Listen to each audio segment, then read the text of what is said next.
Ya, seperti yang sudah saya perkenalkan di segmen awal tadi, ada Pak Sudirman Said, lalu ada Profesor Wahyu, dan kemudian Pak Sukidi ya. Tadi sudah digambarkan dalam berita sebelumnya, bagaimana anggota DPR sejak pasca reformasi itu sampai sekarang hampir di setiap periodenya itu ada yang terjerat kasus korupsi. Dan angkanya tadi sudah disebutkan sekitar 344 baik di DPR maupun DPRD. Tapi saya ingin menariknya juga jauh lebih luas. Saya ingin mengajak dulu, saya membacakan data dulu. Bagaimana indeks persepsi korupsi selama kurang lebih 10 tahun ya pemerintahan Jokowi ini. Kalau dilihat dari periode pertama 2014 ke 2019 itu sebenarnya indeks persepsi korupsi kita naik dari skor 34 sampai di 2019 itu 40. Cukup baik sebenarnya naik indeks persepsi korupsinya. Tetapi di periode kedua 2020 itu kembali anjlok ke 37. Dan 2021 itu 38 sempat naik satu skor gitu. Tapi di 2022 dari 38 anjlok. Ini bukan turun tapi anjlok. 34 dan stagnan sampai 2024 nih. Artinya ini sebenarnya tidak kemana-mana. Agenda pemberantasan korupsi kita ini tidak kemana-mana sejak Presiden Jokowi menjabat 2014. Jadi 34 kembali ke 34 sebenarnya. Nah, indeks negara hukum juga ada ini Pak Sudirman dan Pak Sukidi.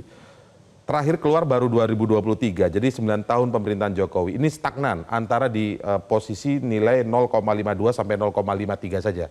Nilai tertinggi 1. Artinya juga kita tuh berada di peringkat 66 dari 142 negara. Penegakan hukumnya pun juga nggak keren gitu sebenarnya di zaman Jokowi ini. Saya ingin melihat jauh lebih luas, tidak hanya berbicara angka. Karena kalau mengutip Profesor Mahfud MD yang mengatakan bahwa kemanapun sekarang kita melihat ada korupsinya. Pak Sudirman Said, menurut Pak Sudirman sebenarnya akar masalah perilaku koruptif kita itu ada di mana sih? Iya, terima kasih Mas. Jadi kalau kembali ke indeks sebentar ya. Indeks 2014 menuju 19 itu kan terkesan naik. Trennya naik ya. Tapi itu sebenarnya adalah hasil dari perbuatan kita di tahun-tahun sebelumnya gitu.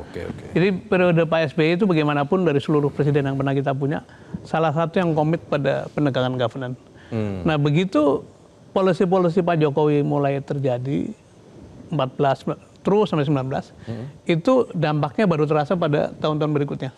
Jadi sebetulnya memang betul bahwa ada kecenderungan kita ini U-turn, kembali kepada titik awal yang sudah dinaikkan dengan susah payah oleh KPK berdiri, PPATK berdiri, MK sukses gitu ya.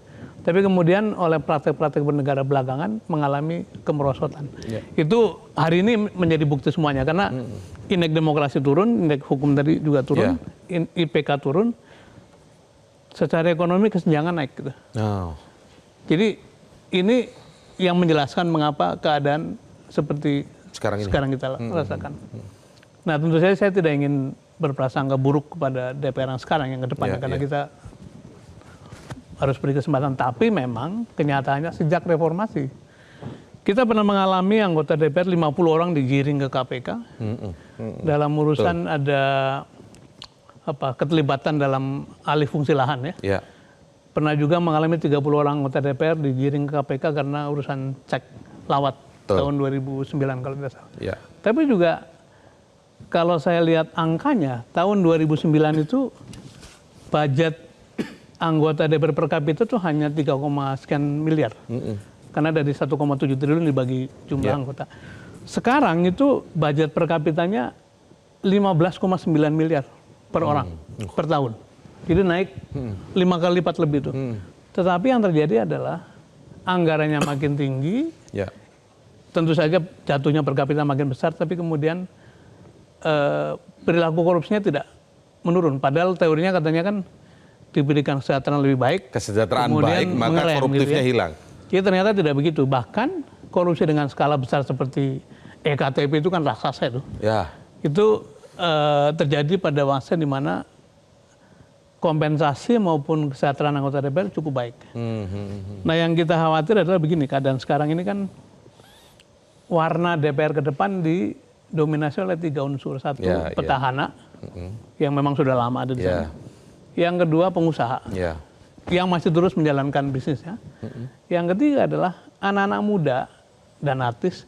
Sayangnya anak-anak muda itu sebagian besar terkoneksi dengan yang disebut dinasti politik. Dinasti. Jadi apakah anaknya, istrinya, atau mantunya segala macam. Jadi ini sesuatu yang barangkali memang memerlukan perhatian dari kita semua, dan kita tidak boleh berhenti menyampaikan suara kritis karena mereka adalah wakil kita dan harus kita sayang, harus kita jaga supaya tidak mengulangi kesalahan-kesalahan yang pernah terjadi pada periode-periode sebelumnya gitu. Ketika semua elemen ada perilaku koruptifnya, bahkan tadi digambarkan bagaimana di wakil rakyat saja seperti itu dan kondisi komposisinya sekarang seperti itu Pak ya, didominasi oleh pengusaha. Selain incumbent juga ada yang pengusaha di situ kan. Sementara juga yang anak-anak muda yang disebut influencer mungkin Pak ya, atau mungkin selebritas, tapi ada koneksinya dengan dinasti. Betul. Nah ini kan memang jadinya kita semua skeptis. Tapi sebenarnya itu akan Pak Sukidi akan bisa dihalau itu skeptisme tadi itu atau keraguan tadi itu, kita bisa keluar dari jebakan perilaku yang koruptif kalau ada suri tauladan. Tadi diingatkan oleh Pak Surya Paloh, ada suri tauladan dari kepemimpinan nasional harusnya. Menurut Anda gimana Pak Sukidi? Ya saya kira ikhtiar terbaik untuk memperbaiki Republik ini, pertama dan utama adalah melalui suri tauladan itu sendiri. Karena keteladanan itulah yang sebenarnya absen dalam penyelenggaraan Republik.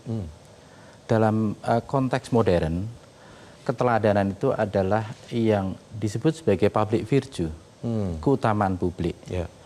Karena penyelenggaraan Republik tanpa keutamaan publik itu pasti terjatuh pada kaki stokrasi.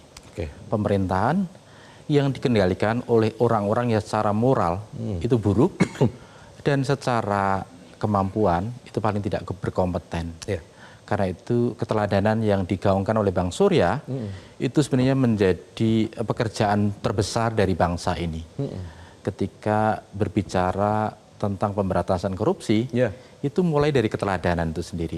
Hidup sederhana dengan tidak terlibat pada konflik kepentingan, menggunakan negara semata-mata sebagai instrumen untuk mensejahterakan rakyat, bukan keluarga, bukan sanak famili, bukan kroni, dan seterusnya. Dan pengantar ini cukup bagus karena ada kutipan dari Bung Hatta. Salah satu keteladanan yang hilang dari penyelenggaraan Republik ini adalah kejujuran. Karena itu kejujuran itu sulit diperbaiki.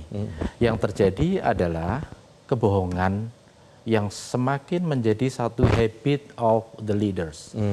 Kebiasaan yang umum di kalangan pemimpin kita, bahwa dalam politik kebohongan itu dianggap sebagai satu hal yang wajar. Dan ini saya kira normalisasi kebohongan oleh pejabat publik, apalagi di level kepemimpinan nasional. Gitu. Persis sekali. Dan itu sebenarnya sistem tata nilai kita yang betul-betul rusak oleh praktek kebohongan yang terstruktur, masif dan sistematis itu sendiri. Dan ini dirawat dalam penyelenggaraan negara. Kebohongan, hipokrisi, kemunafikan itu adalah bagian yang semakin telanjang dalam penyelenggaraan negara. Sehingga kita sulit sekali menemukan pemimpin yang memiliki public virtue, memiliki nilai integritas, kejujuran, dan keteladanan dalam kehidupan sehari-hari. Tidak ada apa yang oleh Ben Anderson sebut sebagai long life shame. Sikap hidup rasa malu selamanya. Ketika penyimpangan-penyimpangan moral terjadi pada Republik dan itu diatasnamakan negara itu sendiri.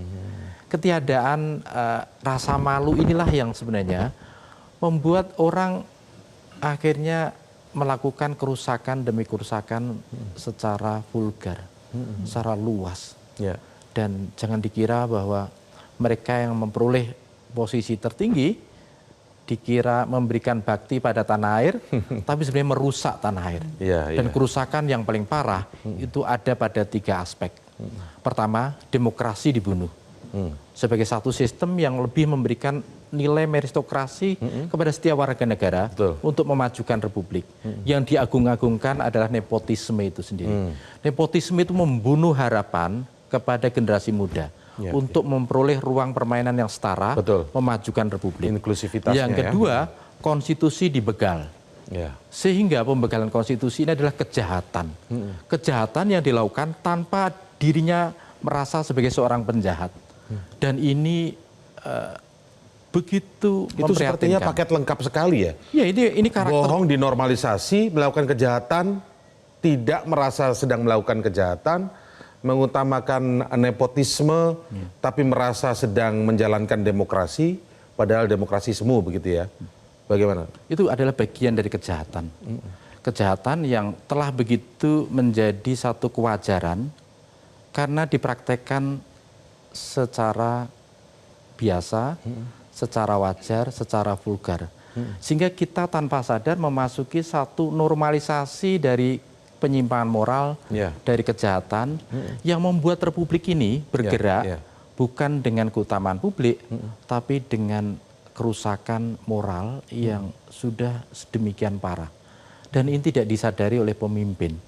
Sehingga kita hanya menunggu. Itu efeknya ke bawahnya maka semakin brutal lagi ya? Semakin brutal. Karena tidak ada suri tauladan tadi kan Anda menyebutkan tadi, artinya sekarang tidak ada suri tauladan sehingga ke bawahnya makin brutal.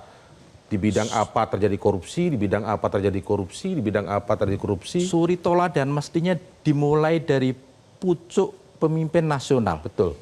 Karena apa? Karena keteladanan tidak diteladankan oleh pucuk pemimpinan nasional, maka yang terjadi adalah ke bawah semua tinggal melihat pada. Jelajahi cara baru mendapatkan informasi. Download Metro TV Extend sekarang.